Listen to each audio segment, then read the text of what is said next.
เขาไปพี่แท่งเราเพื่อนบุญเอเนี่ยไปอีกฝั่งนึงเลยเด้เมื่อนั้นน่ะบุญเอก็ยังโทรถามอยู่ย่ำเลยพ่อฮอดพลาดไม่ฮอดใจคือพวกเขาไปอีกฝั่งขวาเลยมันหันสิว่า GPS มันเลือกให้ไปทางสมพ่อดอกอาจารย์ติ้งลีจึงออกมาเคลื่อนไหวบอกว่าในล่องแจ้งมีสิ่งที่มองบ่เห็นมีเมืองบังบดเหนือที่จินตนาการเพราะเจอเหตุการณ์แบบนี้จะกับหมู่คณะไปช่วยเหลือที่ทำล่องแจ้งสบายดี FC แฟนคลับทุกท่านก็แล้วกันมาพบมาพ่อกันคลิปนี้เป็นเรื่องเล่าข้อมูลข่าวสารเรื่องความเชื่อเนาะของกลุ่มอาจารย์ติ้งลีกับน้องตายแล้วก็ทั้งไออินเตอร์ที่ไปสำรวจที่ไปช่วยเหลือคนที่ถ้ำอยู่ในเมืองล่องแจ้งขั้นว่าเจอคนเดียวค่อยกันบ่เชื่อแต่อันนี้เจอกันเป็นหมู่คณะเรื่องเล่าจะเป็นแนวใดจะพาทุกคนไปขยายความกันแล้วกันสบายดี FC แฟนคลับทุกท่านพบพ่อกันคลิปนี้มีเรื่องราวความเชื่อส่วนบุคคลแต่ว่าเป็นเหตุการณ์จริงที่มันเกิดขึ้นอยู่บนดินแดนลี้ลับของเมืองล่องแจ้งทานผู้ชมมีบางวรรคบางตอนช่วงไล่สดในมือคืนที่ผ่านมานี่ของอาจารย์ติ้งลีกับตุนตายก็ได้เอ่ยถึงเรื่องราวสิ่งลี้ลับและก็น่ามึนงงของคณะอาจารย์ติ้งลีมันเป็นต่างงึดต่างอ้อมีมือหนึ่งทีมสำรวจของเขาเจ้าจะพากันไปเนาะจะพากันไปที่บ้านตุนเอซึ่งบ้านตุนเอนี่นะบ่ได้อยู่ที่บ้านพันไซบ่ได้อยู่บ้านน้ำผาใหญ่แมนอยู่บ้านเกิดเมืองนอนเขาเจ้าอยู่นี่แต่ว่าตุนเอนี่ได้ไปสร้างครอบครัวกันอีกหมู่บ้านหนึ่งตุนเอก็ส่งแผนที่มาให้ปักหมุดแผนที่ให้เรียบร้อยแล้วก็พากันเข้าแผนที่เบิงอยู่ในหั่นก็สิมีอาจารย์ติ้งลีมีทั้งอินเตอร์บุญนาโคแล้วก็มีทั้งตายเนาะน่าจะมีคิวเป็นนำบ่พากันเข้าแผนที่เบิงตามที่ตุนเอปักหมุดมาให้เห็นเฮือนซานบ้านซองเห็นหลังคาอยู่ใน GPS ได้เห็นหลังคาเฮือนคักแน่เป็นซุมซนหนึ่งเป็นหมู่บ้านคนก็เลยพากันเดินทางไปตาม GPS เดินไปข้าวนึงแล้วก็บ่มาฮอดจักเทื่อตุนเอก็เลยสงสัยบัดนี้ตุนเอสงสัยปกติแล้วคันมานี่มันฮอดแล้วนะว่าซั่นเด้ตุนเอก็เลยโทรหาอาจารย์ติ้งลีลงไปลงมาเอาไปคนละทางกับหมู่บ้านตุนเออยู่วันนี้หลายคนก็โอ้ล้มกันเถียงกันอยู่ในรถเลยไปคนละทางแนวใดเขาก็เข้าตามแผนที่นี่มีหลังคาเฮือนอยู่ตาม GPS นี่เป็นซุมซนไงมีผู้คนอยู่เต็มอยู่นี่นาว่าซั่นเด้เข้าไปรอบ2ไปกวดเบิงอ้าวมันบ่มีบ้านคนเลยตามที่เส้นทางตนเองมามันก็สิมีแต่เถียงหน้าเป็นย่อมไปคนไปอยู่ตามให้ตามส่วนเนาะอยู่กันกระแจกกระจายมันบ่เป็นคุ้มหมู่บ้านคือกันกับตอนทับอิฐเบิงโอ้โหเรื่องราวจะเป็นแนวใดให้ไปฟังจากปากตุนเอกับปากอาจารย์ติ้งลีว่ามันเป็นแนวนั้นแท้บ่อันนี้คือความเชื่อส่วนบุคคลผู้ใดบ่เคยตกสถานการณ์นั้นผู้ใดบ่เคยเจอผู้นั้นจะบ่เชื่อสำหรับค่อยเป็นคนบ้านนอกเคยอยู่ในป่าในดงเชื่อ 100% ไปชมคลิปนี้ซะก่อนเขาไปพี่แท่งเราเพื่อนบุญเอเนี่ยไปอีกฝั่งนึงเลยเด้เมื่อนั้นน่ะบุญเอก็ยังโทรถามอยู่ย่ำเลยพ่อฮอดพลาดไม่ฮอดใจคือพวกเขาไปอีกฝั่งขวาเลยมัน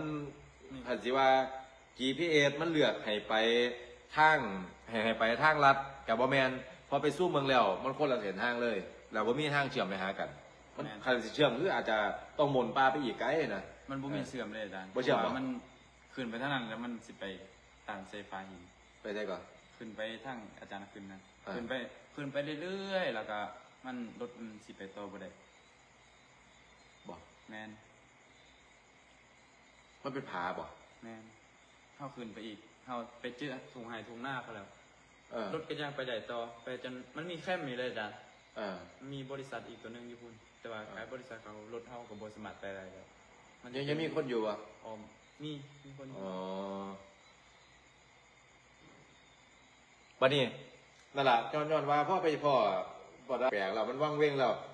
ทุกคนก็พากันเดียวกันเบิ่งว่าโอ้ไปตามมาถ่ายหนังผีดีแถวว่ามึงนี่ไหมบอกไปบอกว่าอินเทอร์มันสู้เมืองจีเปียมันบ่แม่นหรอกเพื่อนคนคือผมขับถ่ายทางดาวเทียมมันล้วนไปเลยนะครับมันล้วนไป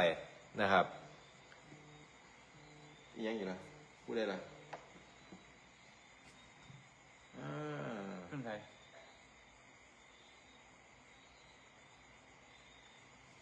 เอาบัดนี้ต่อมองทีเขาเจ้าเอาไปเฮ็ดเอาไปครอบกันมองต้นไม้ใหญ่ฟังทางเนิ่นๆขวามือหันมองหัวเนาะแถวหัวเป็นปะเขาเฮ็ดเทียเดียวแล้วเลย หรือว่าจะไปลูกเรือต้องไปครอบไปบอกตลอดตรงแบบเฮาสิเอาเข่ากับตรงไดขอบเฮาสิเอาปันไดขอบครอบต้องเขาต้องบอกแม่นต้องไปบอกมันต่อไปแม่นแล้วเวลาไปบางอันเนี่ยที่ว่าไปบอกไปครอบเนี่ยเขาเอ่ยซื้อว่าจังไหนเขาเอ่ยซื้อถึงผู้ใดเขาเอ่ยซื้อถึงเจ้าดินเจ้าดอนอันบ้านเท่ากับเจ้าที่เจ้าทางเจ้าที่เจ้าทางเจ้าป่าเจ้าเขาอันนั้นคือเจ้าดินเจ้าดอนครับอาจารย์จิตแข็งทุกอย่างก่อนเรื่องสนะเอาบลกเกินเขาเห็นบ่ FC แฟนคลับพวกเจ้าว่าจังไดเนาะสมัยก่อนนี่ประเทศไทยก็มีหลายเรื่องราวแบบนี้ตอนยังบ่ทันเจริญตอนผู้คนยังบ่ทันไปบุกลุกป่าทุกหมู่บ้านมันจะมีเรื่องราวเกี่ยวกับสิ่งลี้ลับนี่อยู่ทุกหมู่บ้านเลยขอย่ามาอยู่ทุกหมู่บ้านเนาะถ้าผู้ใดเป็นคนไทยผู้ใดเป็นคนลาวนี่จะฮู้เกี่ยวกับเรื่องราวนี่ดีทุกหมู่บ้านจะมีเรื่องราวจะมีดินดอนตอนหญ้าม่องใดม่องหนึ่งของหมู่บ้านที่เป็นบอนที่สิ่งลี้ลับหลายที่สุดตอนค่อยยังน้อยอยู่บ้านนอกน่ะมีวังหนึ่งว่าวังผีให้เป็นวังน้ำนะวังผีให้ห่างจากอาณาเขตของนาพี่น้องค่อยไปนะบ่ฮอด10 เมตรผู้ใดย่างกายวังตัวนี้นะวังติดกับเนินภูเนาะมันสิมีนี่หินกรวดนี่นะไหลลงมาแต่พูดแบบชั่วซ่ามันเหมือนกับมีสิ่งที่มองบ่เห็นกำหินขวดแล้วก็โยนลงมาจากในหัวผู้ใดไปคว้างหงคว้างแห่ผู้ใดเพียงแต่ย่างกายผู้วังตัวนี้นะวังน้ำตัวนี้เจอโลดเสียงหินขวดซัดเข้ามาดังชั่วซ่าไหลกิ้งตกมาใส่บนวังน้ำเหมือนตุ้มตามอยู่ได้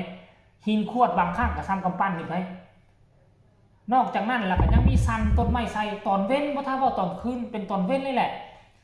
แต่ละปีนี่15กันไปเอาน้ำเข้าหน้านี่ย่างกายอันน่ะผู้ตัวนี้โอ้ยพวกเจ้าเอ้ย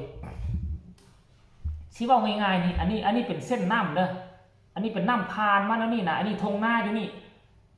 บัดผู้กั้มนี่นะบ่เป็นหยังบัดมาด้านนี่ผีอยู่นี่อันนี้เป็นหน่วยผู้ใหญ่นี่นะบัดด้านหลังกับด้านข้างนี่บ่เป็นหยังด้านข้างมีทงนาอยู่นี่แต่บัดมานี่นะยางบ่ฮอดปียามใดน่ะนี่สั่นต้นไม้หนต้นไม้ใส่สิตีนตัวนวลขนาดตอนเว้นได้ทุกคนตอนคืนก็เจอตอนเว้นก็เจอเป็นแบบนี้นะท่านผู้ชมอันนี้คือความเชื่อส่วนบุคคลอันนี้คือส่วนหนึ่งที่มันเกิดขึ้นที่อาจารย์ติ้งลี่บ่เคยเล่าอยู่ใส่มาก่อนไผจะเชื่อก็เชื่อไผบ่เชื่อก็ฝากกดไลค์กดแชร์แน่ไผมีคำคิดคำเห็นแนวใดส่งข่าวมาได้ทางใต้คอมเมนต์